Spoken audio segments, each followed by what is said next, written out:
Good afternoon, everyone. It's Hanifa Menon from hearthealthbrainhealth.com, encouraging healthy grieving and mindful actions. Today, I am thinking about meditation. I do this regularly, and you know that it's part of my work. I love this. It's part of my work and my day to day life. So, I love meditation. I love mindfulness, and I love them both because I see the value both to my life and the lives of people around me. So I came across this great quotation, which I thought was very interesting and worth sharing with you. So this quotation says, never ignore a gut feeling, but never believe that it's enough. Never ignore a gut feeling, but never believe that it's enough. And that's by Robert Heller. And the reason I find this quotation so useful today is because I'm interested in when I hear clients speaking about, I'm doing meditation. And I know that they are, and I know that there's an intention behind why they're meditating. And oftentimes they feel, I got a gut feeling. I just know this is right. And I know this came through my meditation. And it may have.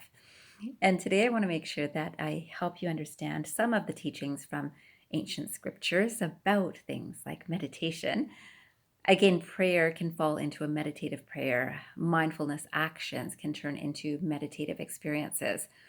But I want to talk about the difference between listening, so even when we're listening within, and meditating. So when we're listening, whether we're listening to things outside of us or whether we're listening to things inside of us, there is kind of this feeling of inner knowing. And this inner knowing can be that gut feeling. Now, that gut feeling, if it's not processed, so there's this step that comes between listening and meditation, there's a step that can be useful, which is a step of reflection or contemplation. And in that step, it's just a matter of listening to understand. So sometimes that gut feeling, if we are sitting in reflection, we can feel, what is the reason for this gut feeling? So is it because I saw something that I really, really like, or I felt something that I really like? It's because I want something and it's possibly available to me? Or is it because there's something calling to me from this experience? That's that reflective or contemplative state. And then if meditation happens, and of course I'd encourage that everyone meditate if you can, even if it's 5 or 10 minutes in a day, I believe that the right actions come. Now, the process of meditation from ancient scriptures, and I would say even from current spiritual training, we'll say, which a lot of spiritual training today is based on ancient scriptures, just practiced in a modern way. But still, if we go back to the depth of the teachings, it's very much about clearing the mind. Clearing the mind.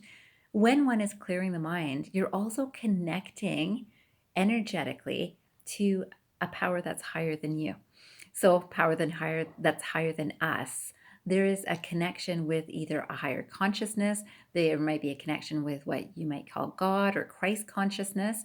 There could be a connection with the universe, but there is a bit of humility in that space of recognizing that something wiser is coming through us. Then our actions are based on this gratitude and appreciation on some wiser action coming through us. And I honestly believe that the actions that transpire from that space are hugely beneficial, both for the individual, people around, sometimes for higher purposes in life. And I strongly believe this and definitely practice this. So I am going to encourage you, if you can sit for 5 minutes after this video and just listen. Listen to the things that come to your mind.